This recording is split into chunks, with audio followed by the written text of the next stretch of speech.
Fala galera, beleza? Professor Alex aqui de Geografia e hoje nós estamos com um vídeo com mais resolução de exercícios direcionado ao Colégio Naval. Hoje nós vamos falar sobre políticas energéticas. Então eu tenho aqui 10 exercícios diretamente relacionados ao Colégio Naval sobre as políticas energéticas do Brasil. E aí, galera, é claro, né? Se você vai prestar um concurso ali militar, se você vai prestar uma ESA, se você vai prestar uma SpaceX, certamente este vídeo ele vai te ajudar em muito também, sobretudo aí quando fala de conteúdo brasileiro, bacana? Então, não se resume somente ao Colégio Naval, tá? Grande parte dos concursos militares, você também tem esse conteúdo caindo com bastante frequência. Então, se você vai prestar o concurso para Colégio Naval, ou se você vai prestar qualquer outro concurso em que caia o tema da política energética no Brasil, certamente você vai precisar desse vídeo, bacana? Vamos junto? Bom, então tá aqui, galera. Primeira questão.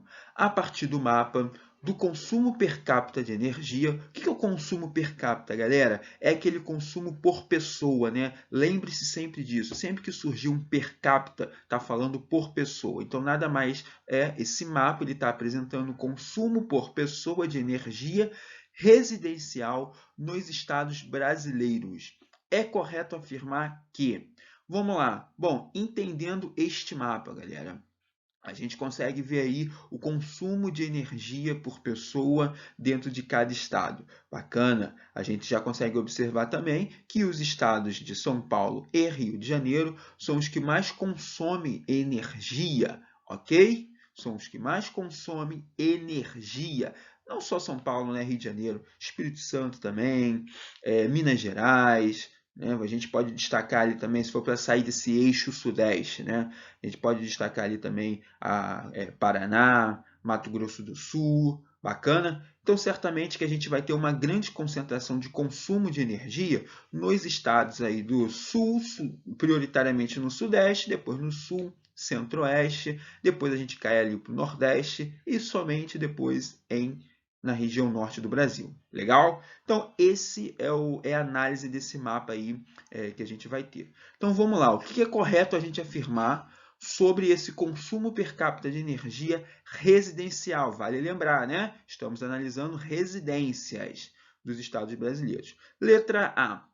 A inexistência de usinas geradoras de energia na região norte inviabiliza o consumo de bens e serviços na região? Não, galera, muito pelo contrário, né? A última usina criada no Brasil foi na região norte, a usina de Belo Monte, tá? Então, isso não vai inviabilizar esse consumo de energia lá, ok? Letra B. O aumento de consumo por quilowatt-hora per capita é inversamente proporcional aos espaços regionais que mais consomem bens eletrônicos.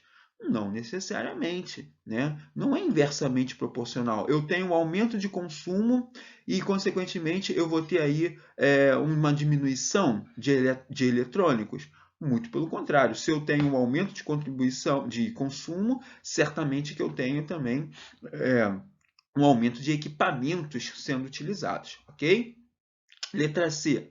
O maior consumo de energia na região Centro-Sul é justificado pela necessidade de eletrificação nos espaços rurais modernos.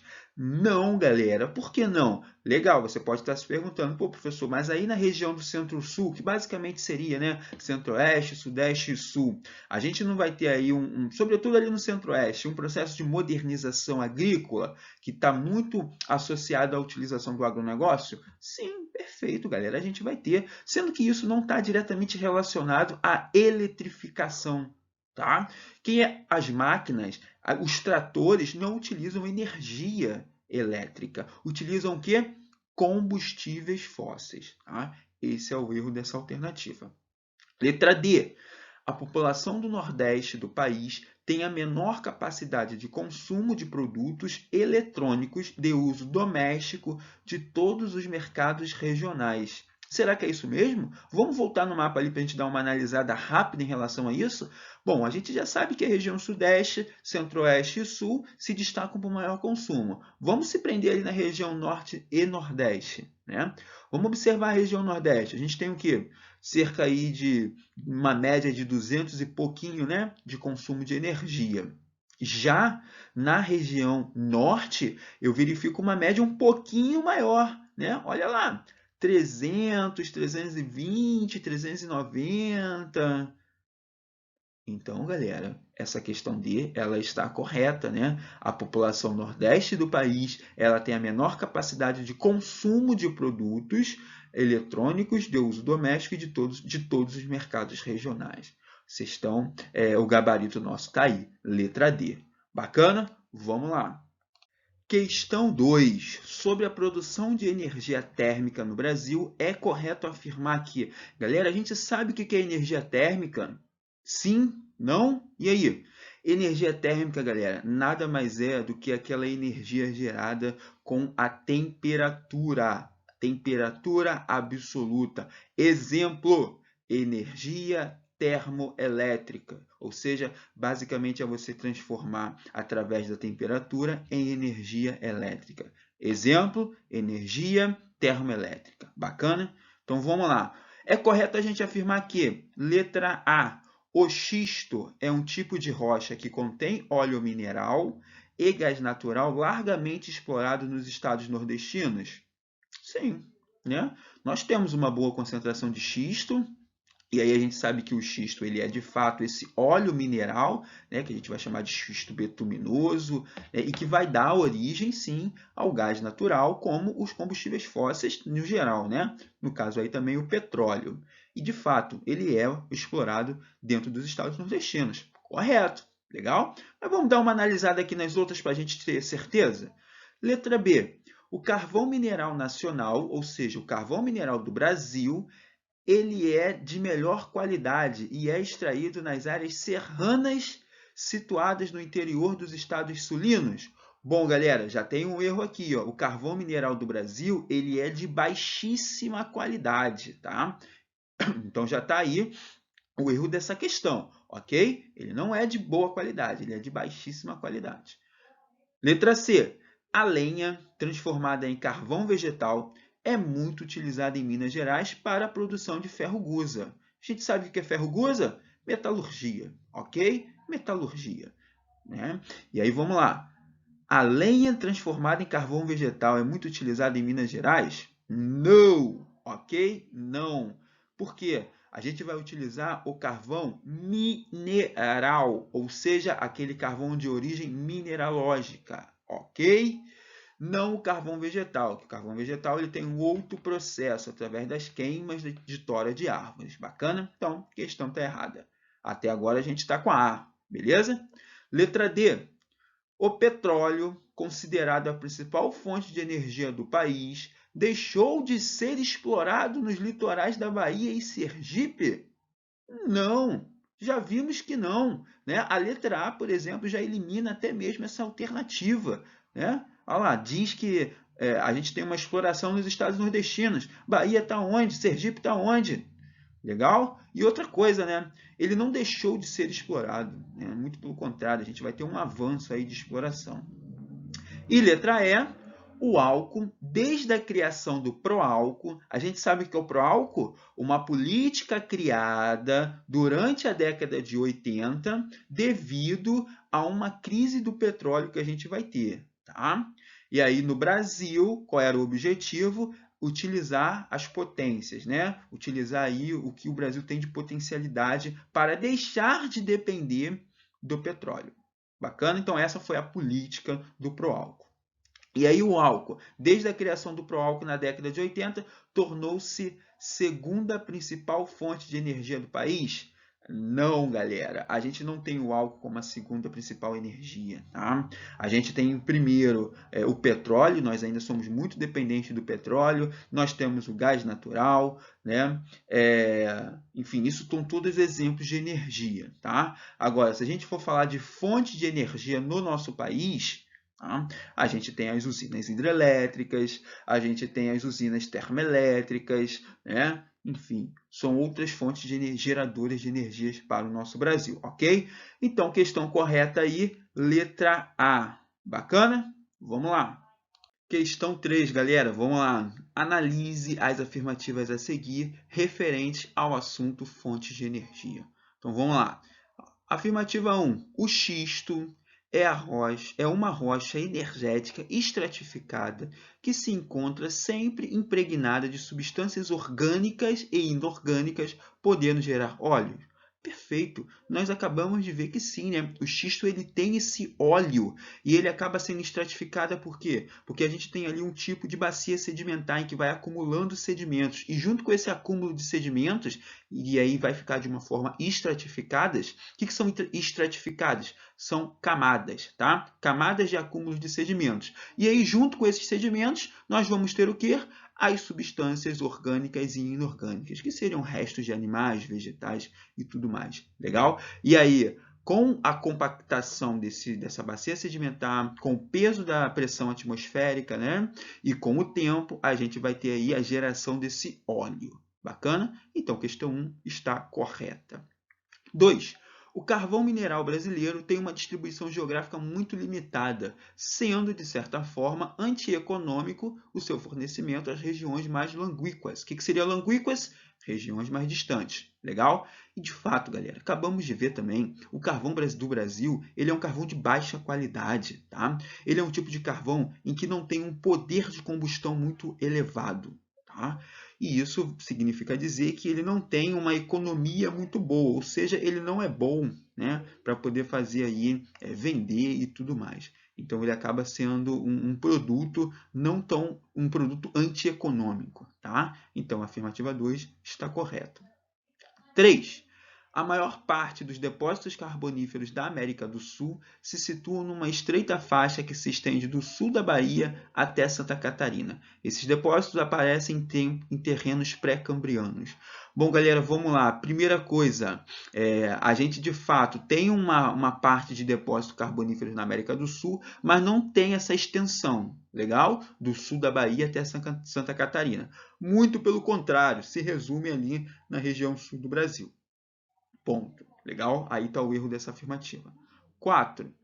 Dos diversos tipos de carvão encontrado no Brasil, a turfa é a que é a mais explorada, pois possui o maior poder calorífero.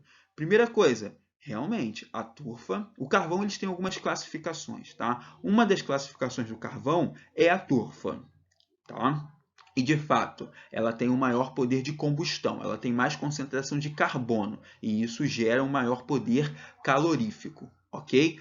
Porém, galera, a gente não encontra esse tipo de classificação de carvão aqui no Brasil, tá? A gente vai encontrar o limonito ou o subbetuminoso, tá? Que é uma classificação de carvão que não tem um grande poder calorífico assim, ok? Então, essa questão ela está errada, porque no Brasil a gente não encontra a turfa, a gente encontra outras classificações. Show? E aí, a 5, a indústria da extração de carvão muitas vezes é responsável por graves problemas ambientais, uma vez que a degradação causada por essa atividade pode atingir o solo, o ar, a água consumida pela população. Perfeito, galera. Seja tanto a exploração do carvão mineral ou vegetal, né? Se você for pensar em vegetal, a gente causa desmatamento, a gente causa queimadas, e isso atinge diretamente os recursos hídricos, atinge diretamente o solo e a água também, né? O solo porque a gente vai deixar esse solo exposto. Tá? Já o carvão mineral, a mesma coisa. A gente causa uma grande transformação na paisagem, cava-se grandes buracos no solo. Tá? E aí esse material, e aí os materiais utilizados na exploração do carvão acabam infiltrando para os lençóis freáticos, escoando para os rios, e isso também é um dos grandes problemas que a gente vai ter. Legal? Então as afirmativas corretas aí são a 1, a 2 e a 5, né? Beleza, letra D. Tá aí o nosso gabarito, letra D. Questão 4. Os sistemas de cogeração representam uma prática de utilização racional de combustíveis e de produção de energia. Isto já se pratica em algumas indústrias de açúcar e de álcool, nas quais se aproveitam o bagaço da cana, um dos subprodutos para a produção de energia. Esse processo está ilustrado no esquema a seguir. Então, a gente tem ali, né, um esquemazinho onde a gente vai ver aí a indústria sucroalcooleira, né? Basicamente, a indústria do açúcar e do álcool. Então, a gente tem ali um caminho em que essa cana vai percorrer, né? A cana ela vai entrar, ela vai passar por um processo industrial, vai sofrer um calor, né? E aí a gente vai gerar o açúcar, o álcool e o bagaço, né? E aí desse bagaço a gente consegue também gerar um calor para gerar a eletricidade. Então é basicamente um esquema de como funciona essa indústria sucroalcooleira. E aí tá lá na pergunta, galera. Entre os argumentos favoráveis a esse sistema de cogeração, pode-se destacar que ele, vamos lá, letra A, otimiza o aproveitamento energético ao usar a queima do bagaço nos processos térmicos de usina e na geração de eletricidade? Não, galera. A gente não tem um aproveitamento energético. Muito pelo contrário, a gente acaba tendo um gasto energético, né? Uma vez aí que a gente vai utilizar também a queima do açúcar, do álcool, né? Da cana no geral. Letra B. Aumenta a produção de álcool e de açúcar ao usar o bagaço como insumo suplementar? Sim, né? Poderia ser, porque uma vez que a gente utiliza o bagaço da cana, a gente pode sim estar aproveitando dentro desse bagaço, né, para gerar também o álcool e o açúcar, né? Pode ser muito bem aproveitado. Então, a questão aí está correta, né? Vamos lá. Vamos continuar para a gente ter certeza. Letra C. Economiza na compra da cana, já que o bagaço também pode ser transformado em álcool. Legal, a gente viu que o bagaço ele pode também ser transformado em álcool, não somente, né? Mas a gente não tem uma economia da cana. Muito pelo contrário, até porque a gente precisa da cana, do bagaço dessa cana para poder gerar. Tá? Letra D. Aumenta a produtividade ao fazer uso do álcool para a geração de calor na própria indústria? Não, a gente não aumenta a produtividade, né? Muito pelo contrário, a gente tem ali uma finalidade que é a geração, né? Geração ali do açúcar, do álcool e tudo mais. Agora a gente não tem um aumento disso. E aí, até mesmo a gente não tem uma geração de calor para a própria usina. Letra E. Reduz o uso de máquinas e equipamentos na produção de açúcar e álcool por não manipular o bagaço da cana. Primeira coisa, o bagaço da cana ele é manipulado até mesmo para se gerar o açúcar e o álcool. Outro ponto é que a gente também tem uma utilização de maquinários, né? Então, essa questão ela também está errada. Então, certamente, nosso gabarito é a letra B de bola. Questão 5. A ampliação e a diversidade da matriz energética brasileira é uma necessidade frente às possibilidades de retomada do crescimento econômico e industrial do país. O mapa ilustra o gasoduto Bolívia-Brasil. Bom, galera, vale mencionar aqui o seguinte, tá? O Brasil tem um grande acordo com a Bolívia para explorar o seu gás natural. A Bolívia, que é uma das maiores, tem uma das maiores reservas de gás natural aqui dentro da América do Sul, quiçá do mundo. Bacana? Bom, então aqui no mapa, né, basicamente a gente está vendo um trajeto desse gasoduto, né? Sai lá de Santa Cruz de La Sierra, Rio Grande, passa pelos estados ali do Centro-Oeste, né? Mais especificamente Mato Grosso do Sul, passa ali pela cidade de Corumbá, Campo Grande, Três Lagoas, chega em Campinas, se divide, né? Se divide para o sul, tá lá, ó, Curitiba, Florianópolis, Porto Alegre, e se divide ali para São Paulo, Rio de Janeiro, Juiz de Fora, Belo Horizonte e também vai lá para Campos. Legal? Então, basicamente, a gente está vendo aí qual é o traçado, né, desse gasoduto. Legal? Então, vamos lá. Sobre o gás natural e o seu uso como fonte energética no Brasil, é correto afirmar que, letra A, o gás natural é um recurso mineral renovável encontrado em bacias sedimentares e formado pela decomposição de matéria orgânica em ambientes periglaciais. Opa! Periglaciais? Lógico que não, galera. Tava tudo bonitinho até chegar ao periglacial, né? O gás natural ele é encontrado ali em reservas de bacias sedimentares, com o depósito orgânico que a gente vai ter ao longo dos anos. Bacana? Então, a gente não encontra isso em ambientes periglaciais, em zonas geladas. Muito pelo contrário. Letra B.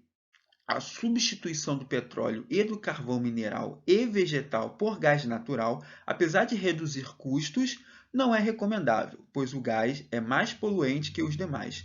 Galera, ao contrário, tá? O gás natural ele não é tão poluente assim como o petróleo e o carvão mineral. Tá? Ele não é tão poluente assim. Na verdade, ele não é mais poluente, muito ao contrário. Tá?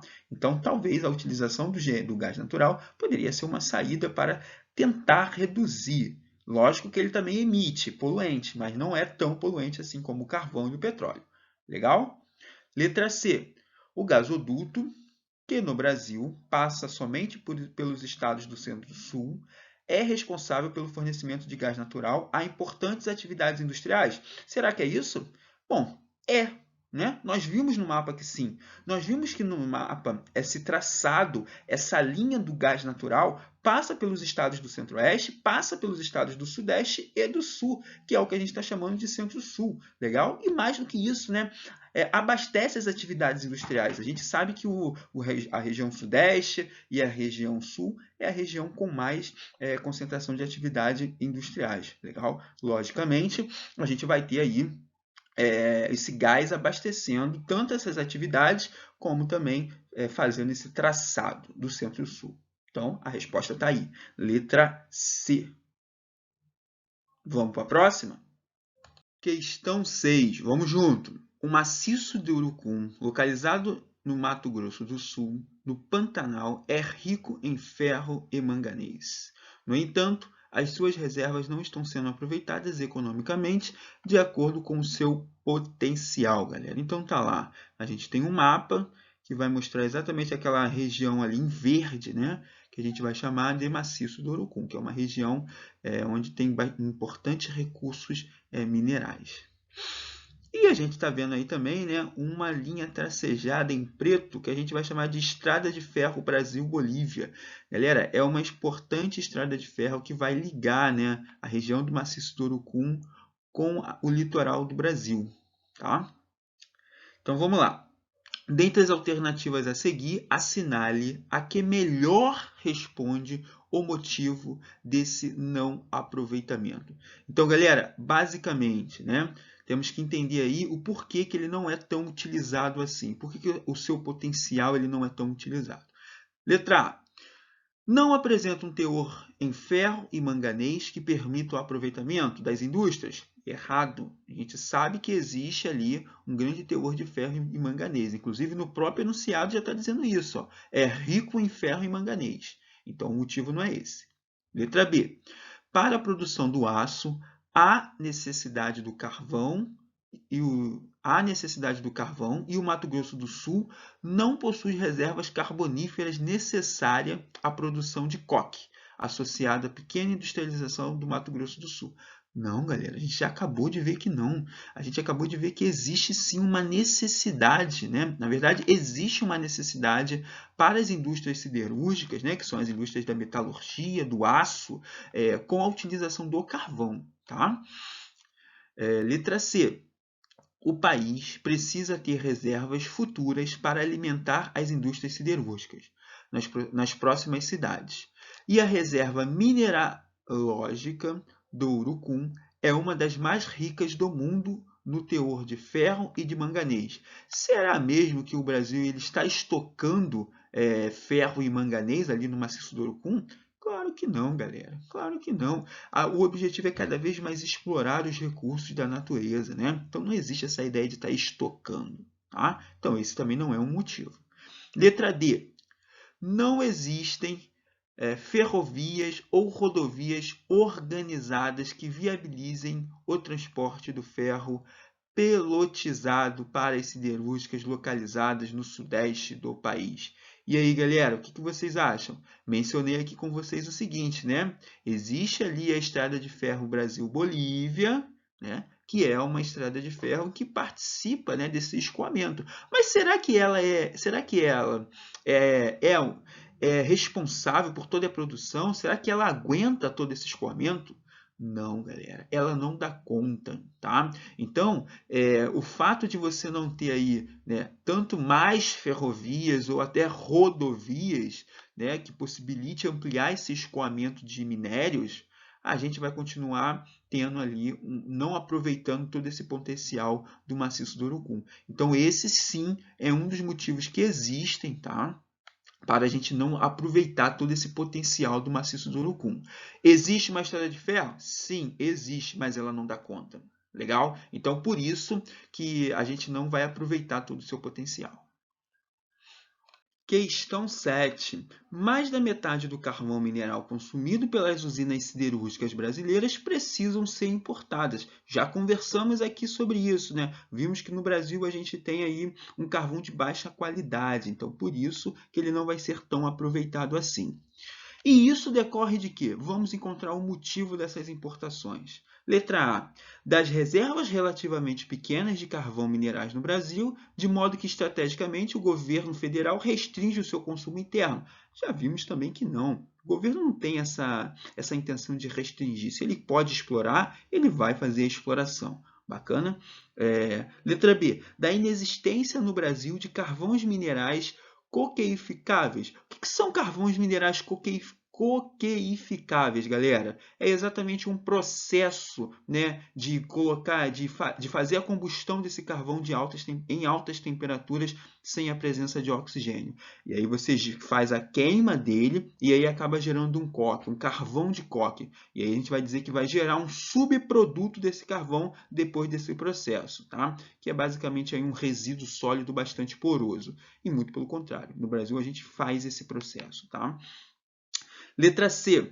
Da pouca qualidade dos carvões coqueificáveis brasileiros, cuja as áreas de produção no Rio Grande do Sul são, aliás, mais distantes das siderúrgicas do Sudeste. Não, galera, muito pelo contrário. O Sul e o Sudeste estão ali bem do ladinho, né? Então não existe essa distância toda. Até porque as siderúrgicas, grande parte a gente encontra no Rio de Janeiro, né? Qual? CSN, Companhia Siderúrgica Nacional, criada no governo de Getúlio Vargas, ok? Letra D. Da pouca qualidade dos carvões minerais brasileiros do ponto de vista de sua coqueificação. Aí, tá aí, perfeito, né? Vimos que o carvão no Brasil ele tem pouca qualidade, né? E que esse processo de coqueificação, ainda que a gente faça, não consegue gerar um produto de melhor qualidade, tá? Então, tá aí nosso gabarito, beleza? Letra D. Questão 8, galera, vamos junto. A existência de grandes jazidas minerais, como as de ferro e manganês no quadrilátero ferrífero em Minas Gerais e na Serra dos Carajás, no Pará, pode ser explicado por processos geológicos ligados a... Vamos lá, galera. A existência de recursos aqui no Brasil ele está relacionado a bacias sedimentares e a escudos cristalinos, ok? Ponto final. Bacias sedimentares, depósito de sedimentos não metálicos, né? Minerais não metálicos. Escudos cristalinos, minerais metálicos. Pega essa dica, hein? Pega essa dica. Então vamos lá. Se a gente está falando aqui de minerais como ferro e manganês, estamos falando de minerais metálicos. Legal? Então vamos lá. Letra A. Predominância de bacias sedimentares? Já está fora. Bacias sedimentares, minerais não metálicos, ok? Letra B. Existência de escudos cristalinos de formação recente, os quais contêm ouro e bauxita, além de ferro e manganês? Poderia estar certo? Poderia, mas tem um erro. Escudos cristalinos de formação recente? Não. As formações dos escudos cristalinos, né, ou das plataformas, elas são bastante antigas. Para se formar esses minerais, eu preciso de tempo, então também já está fora. Letra C. Concentração de dobramentos modernos formados na era Cenozoica, tanto no Pará como em Minas Gerais. Galera, no Brasil a gente não tem dobramentos modernos. O que são dobramentos modernos? São cadeias montanhosas. A gente tem montanha no Brasil, pessoal. E aí, totalmente errada. Letra D. Ocorrência de terrenos muito antigos, começamos bem, do Arqueozoico e Proterozoico, favorecendo a concentração desses minérios. Opa, gostei dessa questão. E aí? Ocorrência de terrenos muito antigos, perfeito. Da era do Arqueozoico, Proterozoico, são eras bastante antigas dentro da escala geológica. Favorecendo a concentração desses minérios? Perfeito, né? Questão certíssima. Mas vamos ver aí para a gente tirar essa dúvida.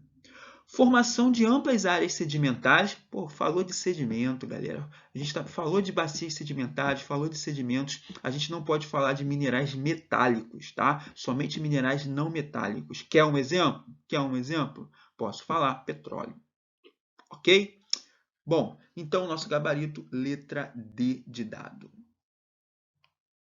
Questão 9. Em relação ao manganês no Brasil, considere os seguintes itens. Então, galera, vamos analisar aqui os itens em relação ao manganês e ver se está certo e se está errado, ok?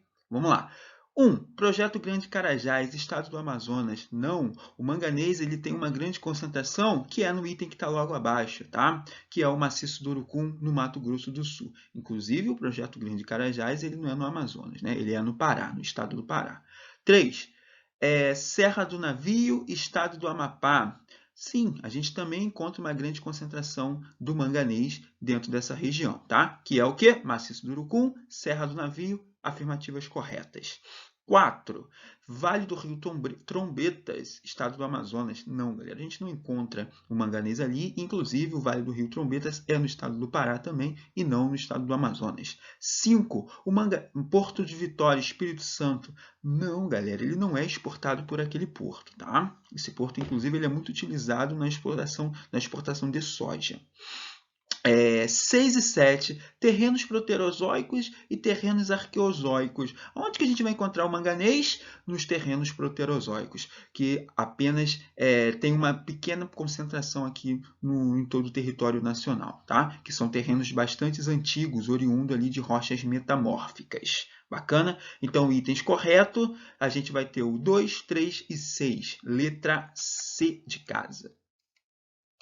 Questão 10. Considere os mapas apresentados abaixo para responder à questão. Galera, esses mapas eles estão trazendo para a gente a estrutura geológica do Brasil, tá? Então, basicamente, se você não lembra da estrutura geológica, não sabe quais são as unidades geológicas que a gente tem aqui, dá uma recuperada aí no mapa de estrutura geológica para você entender. E aí, basicamente, você vai entender o seguinte, que esses mapas eles estão representando ali as áreas de escudos cristalinos e as áreas de bacias sedimentares, ok? Mapa 1 a gente tem o que? Os escudos cristalinos e no mapa 2 a gente tem as áreas de bacias sedimentares. Bacana? Então vamos lá. Relacione a estrutura geológica brasileira e a exploração econômica dos principais recursos minerais nos mapas. Letra A. Mapa 1, rochas cristalinas, ferro, manganês e caceterina. E mapa 2, rochas sedimentares, petróleo e carvão. Acabou, já matamos de cara essa questão, né? Mapa 1 a gente vai encontrar as áreas de escudos cristalinos, né? Onde a gente vai ter uma exploração aí de minerais metálicos e não metálicos, ok? Exemplos de minerais não metálicos, granito, ardósia. Agora exemplo de minerais metálicos, ouro, ferro, manganês. Então, todas essas áreas aí que vocês estão vendo no mapa, né, pontilhadas em preto, são as áreas de escudos cristalinos, são as áreas em que você tem ali uma rocha de embasamento cristalino. Bacana? Bom, já o mapa 2 são as áreas que a gente encontra as rochas sedimentares ou as áreas de bacias sedimentares. E o que a gente vai encontrar ali? Exatamente, né? Os combustíveis fósseis, o petróleo, o carvão, o gás natural, tá? Muito voltado ali para encontrar também os sedimentos orgânicos, né? E aí, galera, o que é interessante é o seguinte, no mapa 2 a gente já consegue até ver aquela porção preta pintada ali no sul do Brasil, que é a chamada de cinturão carbonífero, que é onde a gente encontra o carvão mineral do Brasil. Legal? Então tá aí, galera, nosso gabarito, letra A de Alex. Bom, galera, vamos ficando por aqui. Um grande abraço e até a próxima.